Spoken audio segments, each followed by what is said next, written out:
نے صرف آپ کو نکات بتائے، اس میں رنگ آپ خود بھر سکتے ہیں۔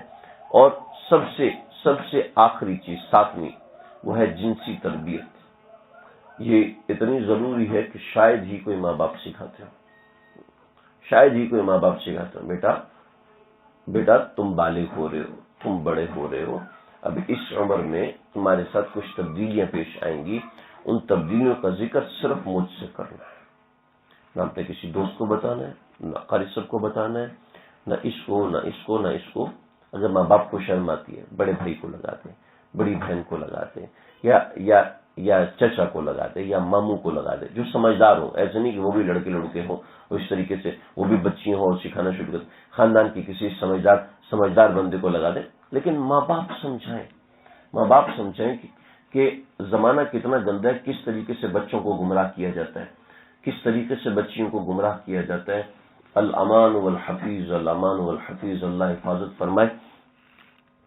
کئی بچیوں کے خطوط آئے کہ فلاں شخص ہمیں اس طریقے سے گمراہ کر رہا ہے، کو بتائیں بھائی ایسے تو آپ کو تو الو بنا رہا ہے، آپ کو بیوقوف بنا رہا ہے۔ کہتے جی میں نے تصویریں بنائی اور ایسے کیا اور ویسے کیا، یہ ساری دنیا سمجھتی ہے۔ جنسی طور پر ہراساں کیا جاتا ہے، اور ان کو ماں باپ کو سکھانا چاہیے کہ بیٹا کوئی آپ کو اس طریقے سے غلط اشارہ کرنے کی کوشش کرے، کوئی ایک مثال دیتا ہوں، کوئی تمہیں آنکھ مارے، خبردار جو آگے سے ہنسے، خبردار جو آگے سے مسکرا کے جواب دیا، خبردار جو پف بنانے کی کوشش کی، خبردار جو خود کو چمکانے کی کوشش کی۔ خود کو مت چمکانا، خود کا پف بنانے کی ضرورت نہیں، خود کو ایسے ڈیل ڈول بنا کے جانے کی ضرورت نہیں۔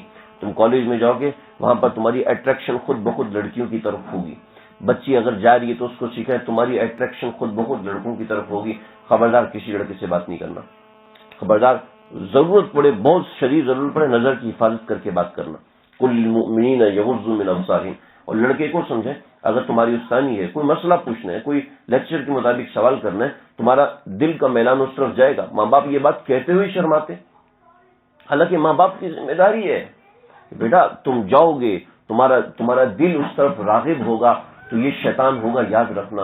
تم نے خود کو محفوظ رکھنا ہے، جما کے رکھنا ہے۔ پھر اس میں صحابہ کے واقعات ان کو سنائیں، اللہ کے نبی کے واقعات ان کو سنائیں کہ کیسی نظر کی حفاظت کرتے تھے۔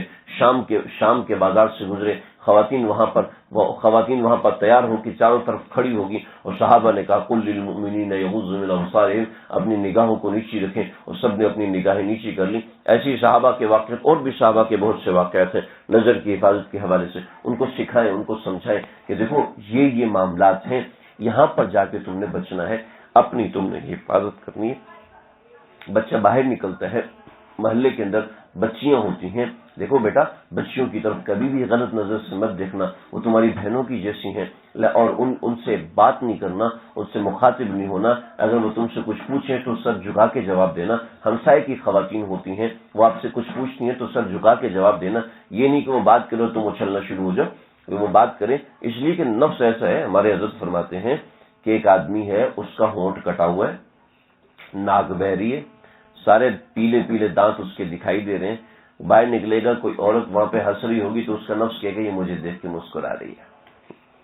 انسان کا نفس جو ہے نا وہ اتنا خطرناک ہے، وہ ایسے گناہ کی طرف بہکاتا ہے۔ 10 12 سال کے بچے وہ یہی سوچ کر پتہ نہیں کیا کچھ مدہوش ہو رہے ہیں۔ ایک اپنی ان کی زندگی بنی ہوتی ہے، ایک اپنا ان کا دائرہ بنا ہوتا ہے، اس دائرے کے اندر ان کو سمجھائیں کہ بیٹا تنہائی کے اندر کبھی گناہ مت کرنا، تنہائی کے اندر تمہیں شیطان اس طریقے سے اکسانے کی کوشش کرے گا، وہ گناہ مت کرنا، بڑا نقصان ہوتا ہے، بڑی تکلیف ہوتی ہے۔ اس طریقے سے سمجھانے کی کوشش، دیکھو اگر ماں باپ نہیں کریں گے تو کون کرے گا؟ اولاد کے لیے دیکھو یہی چیز باہر کے لونڈے لپاڑے کرتے ہیں، اور بے شمار نوجوان تباہ۔ میں وہ جملے استعمال نہیں کرنا چاہتا، لیکن بس آپ سمجھ لیں کہ شاید ہی 100 میں سے کوئی 2-4 بچتے ہوں، باقی سب تباہ ہو جاتے ہیں۔ اتنا کوہرام مچا ہوا ہے۔ مجھے یہ موضوع چھیڑتے ہوئے شرم آ رہی ہے، لیکن میں کیا کروں، بہت ضروری ہے یہ۔ تو یہ 7 نوعیت کی تربیت ماں باپ نے کرنی ہوتی ہے، 7 نوعیت کی۔ سب سے پہلے ایمانی تربیت، اس کے بعد اخلاقی تربیت، اس کے بعد نمبر 3 جسمانی تربیت، اس کے بعد نمبر 4 تعلیمی تربیت. اس کے بعد نمبر 5 نفسیاتی تربیت. نمبر 6 معاشرتی تربیت. نمبر 7 جنسی تربیت. یہ بنیادی طور پر تربیت ماں باپ کے ذمہ لازم ہوتی ہے. ماں باپ کو جو چیزیں خراب کرتی، اولاد کو جو چیزیں خراب کرتی ہیں، سب سے پہلی چیز ماں باپ کا جھگڑا. جب ماں باپ اولاد کے سامنے جھگڑتے ہیں تو اولاد خراب ہوتی ہے. سمجھتے ہیں؟ نمبر 2 جو بچے فارغ رہتے ہیں وہ بچے خراب ہو جاتے ہیں. خاص طور پہ وہ بچے جو قریب البلوغ ہوتے ہیں، لیکن 10 سال کے بعد جب ٹین ایج پہ آتے ہیں، اگر یہ بچہ فارغ ہے تو اب اس کی خیر نہیں. اس کو کرکٹ کھلاؤ صبح سے لے کے شام تک، اس کو مزدوری کرواؤ صبح سے لے کے شام تک، اس کو مدرسے میں بٹھا دو، اس کو فارغ نہ بیٹھنے دیں. جو بچے قریب البلوغ ہوتے ہیں یا بلوغت کے مراحل میں چل رہے ہوتے ہیں، ٹین ایجرز، اگر وہ بچہ فارغ ہے تو اس کے ذہن میں شیطان گھوم رہا ہے، اور بچہ مصروف ہوتا ہے تب بھی شیطان گھوم رہا ہے. ایسے بچے کو اتنا ریزرو رکھنا ہے کہ آپ ہر وقت اس کے گرد چکر کھاتے رہیں. بچے کو نقصان پہنچانے والی پہلی چیز ماں باپ کا جھگڑا. دوسرا بچہ فارغ رہتا ہے. تیسری چیز بچوں کی بری صحبت. جب یہ بری صحبت میں رہتا ہے تو بچہ خراب ہوتا ہے، لازمی خراب ہوتا ہے. پھر نمبر 4 بچوں کے ساتھ والدین کا نامناسب رویہ. بات ہی نہیں کرتے، کچھ کہتے ہی نہیں ہیں، کچھ سنتے ہی نہیں، نہ گھمانے لے کے جاتے ہیں، نہ پھرانے لے کے جاتے ہیں، نہ کسی ایکٹیویٹی میں شامل ہوتے ہیں، نہ ان کی کوئی حوصلہ افزائی کرتے ہیں. اور آخری چیز بچوں کا فلمیں دیکھنا. جو بچے فلمیں دیکھتے ہیں جرائم کی، یا فلمیں دیکھتے ہیں شخصیات کی، سپر مین، اسپائڈر مین. کیا ہوا دبئی میں، ہمارے حضرت نے بتایا، دبئی میں ایک بچی نے وہ اوپر کے فلیٹ سے چھلانگ لگائی کہ میں سپر مین بن رہی ہوں، مر گئی. کیا ہے یہ چیزیں؟ جرائم کے حوالے سے جو فلمیں ہوتی ہیں، شخصیات کے حوالے سے جو فلمیں ہوتی ہیں، یہ میڈیا، فیس بک اور یوٹیوب اور کارٹون نیٹ ورکس یہ بچوں کو برباد کر دیتے ہیں. یہ والٹ ڈزنی اور یہ سب یہ جٹے ہوئے ہیں بچوں کے کارٹون بنانے، ان کا تو بزنس ہے. اور آپ اگر بڑے شاپنگ مالز میں جائیں پاکستان میں یا کسی بھی ملک میں، وہاں پر منتھلی سیریز آتی ہیں بچوں کی، کارٹون سیریز کی منتھلی سیریز آتی ہیں. اس مہینے کی یہ 6 سیریز ہیں. اس مہینے کی ایک سیریز کے اندر 4 سیریز ہوتی ہیں جو بچوں کا ذہن بنا رہی ہوتی ہیں. نہ صرف اس طریقے سے ذہن بنا رہی ہیں بلکہ ان کے بیگ بھی وہی ہوتے ہیں، ان کے ٹفن باکس بھی وہی ہوتے ہیں، ان کے جوتے بھی وہی ہوتے ہیں، ان کے ٹی شرٹس بھی وہی ہوتی ہیں، ان کے جو چمچ ہوتی ہے وہ بھی وہی ہوتی ہے. وہ کارٹون کو ان کے دماغ میں اتار دیتے ہیں کہ یہی کارٹون تمہارے چاروں طرف گھوم رہا ہے.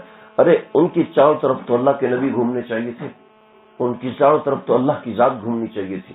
لیکن جب یہ چیز گھوم رہی اور وہ کتنی محنت کر رہے ہیں، اس کے نام کا کارٹون، اس کے نام کا ٹفن باکس بن رہا ہے، اسی کے نام کا بیگ بن رہا ہے، اسی کے نام کی کاپیز بن رہی ہیں، اسی کے نام کے شوز بن رہے ہیں، اسی کے نام کی کیپس بن رہی ہیں، اسی کے نام کے بیجز بن رہے ہیں، اسی کے نام سے ایموٹیکونز ہوتے ہیں. ایموٹیکونز جو موبائل کے اندر جو اس طرح سیمبلز بنے ہوتے ہیں، وہ سیمبلز آئے ہوتے ہیں جو چپکا رہے ہوتے ہیں بچوں کو، مفت میں چپکا رہے ہوتے ہیں کہ جو اپنی فریج پہ لگانا، اپنی دیوار پہ لگانا، اپنی ٹیبل پہ. ایموٹیکونز لگا رہے ہوتے ہیں بچوں کو کہ یہ لے جاؤ. مونوگرام ٹائپ ہوتا ہے، پہلے تو اسٹیکر ہوتا تھا بچے ہاتھ پہ لگا لیتے تھے، اب ایموٹیکونز چل رہے ہوتے ہیں. وہ بیج کے طور پر جیسے پاکستان کا جھنڈا ہے ایسے ان کے بیجز بنے ہوئے اور بچے اس کو استعمال کر رہے ہوتے ہیں. اور یہ پوما گرپ جو ہوتی ہے ہاتھ کی، یہ بھی انہی کارٹونز کی بنی ہوئی، یہ بھی انہی کارٹونز کی. اللہ اکبر، کیسے ہمارے دماغوں کو قبضہ کر رہے ہیں. یہ ہمارے بچوں کو برباد کرنے والی چیزیں. میں بار بار تکرار نہیں کروں گا. اللہ تعالیٰ بس مجھے آپ کو ہم سب کو ہوشیار رہنے کی توفیق عطا فرمائے. یہ بھائی ایسی آسان چیز نہیں ہے، بڑی اہم چیز ہے. میں نے مختصر عرض کیا ہے کہ بات طویل ہو کے بور نہ ہو جائے. اللہ تعالیٰ مجھے آپ کو ہم سب کو سمجھنے کے عمل کرنے کی توفیق عطا فرمائے. میں بتا رہا تھا کہ میں آپ کو 3 کتابیں بتاؤں گا. جو شخص تفسیر پڑھنا چاہتا ہے، سیکھنا چاہتا ہے، وہ ان کتابوں میں دیکھیں. ان میں نہ صرف یہ کہ طریقہ بتایا ہوا ہے بلکہ تربیت بھی دی ہوئی ہے. ماں باپ کو کہ کیسے تربیت دینی ہے اپنی اولاد کو. اور جن کی اولادیں بڑی ہو چکی ہیں ان کو بھی مایوس ہونے کی بات نہیں ہے، ان کو پریشان، ان کی ذمہ داری آج بھی وہی ہے. ان کی ذمہ داری آج بھی بلکہ اس سے بڑھ کر ہے. کیوں جی؟ کیوں بڑھ کر ہے؟ اس لیے بڑھ کر ہے کہ ایک آدمی کو بتاؤ نا یار یہ لائٹ ہے، کہتا اچھا یار مجھے نہیں پتا تھا. ایک آدمی کو بتاؤ یہ لائٹ ہے، کہتا اچھا میں تو سمجھتا یہ گدھا ہے. اب اس کو آپ سمجھاؤ نا یہ لائٹ ہے، وہ نہیں سمجھ سکتا. کسی دنیا دار کو آپ دین سکھاؤ نا، آپ آرام سے سکھا دیں گے. لیکن کسی دیندار کو آپ دین سکھائیں گے نا، چڑ مجھے سب پتا ہے، بکواس کرتا ہے مجھے سب. کسی دیندار کو آپ دین نہیں سکھا سکتے. تم مجھے اس لیے بتا رہے ہو نا کہ تم مجھے اپنا مرید بنانا چاہتے ہو. تم مجھے اس لیے بتا رہے ہو نا کہ میں چندہ تمہیں دیا کروں. تم مجھے اس لیے بتا رہے ہو نا کہ میں تمہاری جماعت میں شریک ہو جاؤں. تم مجھے اس لیے بتا رہے ہو نا تاکہ میں تمہاری تعداد کو بڑھاؤں. تو مجھے اس کے ذہن میں 50 چیزیں نکلتی ہیں. جب اولاد بڑی ہو جاتی ہے ان کی تربیت اور زیادہ مشکل ہو جاتی ہے. اولاد تو ماں باپ کے سامنے بچے ہی ہوتی ہے. اولاد تو ماں باپ کے سامنے آج بھی ایک بازو جتنا ہوتا ہے، اس لیے کہ ماں باپ نے وہ سب کچھ دیکھا ہوتا ہے، اولاد نے ابھی تک وہ نہیں دیکھا ہوتا. آدمی جب بوڑھا ہوتا ہے تو اس کا علم جوان ہوتا ہے، اور آدمی جب جوان ہوتا ہے اس کا علم بچہ ہوتا ہے، اس کا علم نابالغ ہوتا ہے. تو ماں باپ کا علم بالغ ہوتا ہے. وہ کوئی بھی بات کرتے ہیں تو وہ ایز اے وہ نہیں کرتے ہیں. میں ایک ڈاکٹر کے پاس اپنے بچوں، چھوٹے بچوں کو، دانیال، تقی اور سعید، ان دونوں کو لے کے گیا. ڈاکٹر کو دکھانا تھا تو وہاں پر 2 نوجوان آئے. 2 نوجوان ماشاءاللہ 35 سال 40 سال 35 سال 30 سال کے 2 نوجوان اپنے ابا کو لے کر آئے. دونوں نیچے منہ کر کے نا یوں ہنس رہے تھے. اپنے ابا کو لے کر، ان کے ابا دیکھا تو وہ بیڈ لگا ہوا تو اس بیڈ پہ لیٹ گیا. تو ڈاکٹر صاحب نے کہا بھائی یہ کل تو گئے تھے آج پھر آ گئے. تو کہتے ہیں ان کو تسلی نہیں رہی. کیوں؟ یوں کر کے ہنسنا شروع. ابھی پھر ان کو وہم ہوا پڑا نا. تو مجھے اتنا شدید افسوس ہوا کہ اپنے باپ کے پر ہنس رہے ہیں. یار کس پہ ہنس رہے ہیں؟ ڈاکٹر کہنے لگا دیکھو یہ دونوں چھوٹے بچوں کو لائے ہوئے ہیں. تمہارا باپ بھی تمہیں اتنے چھوٹے ہوتے تھے نا لے کے آتا تھا، منتیں کر کے لے کے آتا تھا، بار بار لے کے آتا تھا، اور تم لوگ دوائی کھانے میں سستی کرتے تھے. تمہارا باپ ٹانگ کے نیچے دے کے تمہیں دوائی کھلاتا تھا. آج اگر اس نے دوسری دفعہ کہہ دیا تو تمہیں اس کے پر ہنسی آ رہی. یعنی اپنے ابا کو بیوقوف سمجھتے ہیں. ہم ایسی کتابوں کو قابل ضبطی سمجھتے ہیں جن کو پڑھ کے بچے باپ کو خپتی سمجھتے ہیں. اب باپ کے لیے ڈبل امتحان ہوتا ہے، اولاد کے ماں باپ کے لیے ڈبل امتحان ہوتا ہے کہ اولاد ماں باپ کو صحیح سمجھنے کو تیاری نہیں ہے، بیوقوف سمجھتی ہے. اب ماں باپ کیسے تربیت کریں گے؟ یہ بڑا مشکل مرحلہ ہوتا ہے. اور مشکل مرحلے کا ایک چٹکی بجاتا ہوا اپنی اولاد کو محبت اور دعائیں دینا شروع کرتے ہیں. اولاد خود بہت بچتی چلی جائے گی. صرف محبت اور دعائیں دیں. ہمارے ماں باپ اتنی بد دعائیں دیتے ہیں، اتنی بد دعائیں دیتے ہیں. میں ایک خاتون کو جانتا ہوں، کہنے لگی جی میرے ایک بیٹا فلاں ملک میں، ایک بیٹا فلاں ملک میں، میرے 9 بیٹے ہیں، کوئی بھی میرے پاس نہیں ہے. میں نے کہا خالہ مجھے یہ بتانا کہ آپ بچپن میں اپنی اولاد کو بد دعائیں تو نہیں دیتی تھی؟ کہنے لگی ہاں. میں تو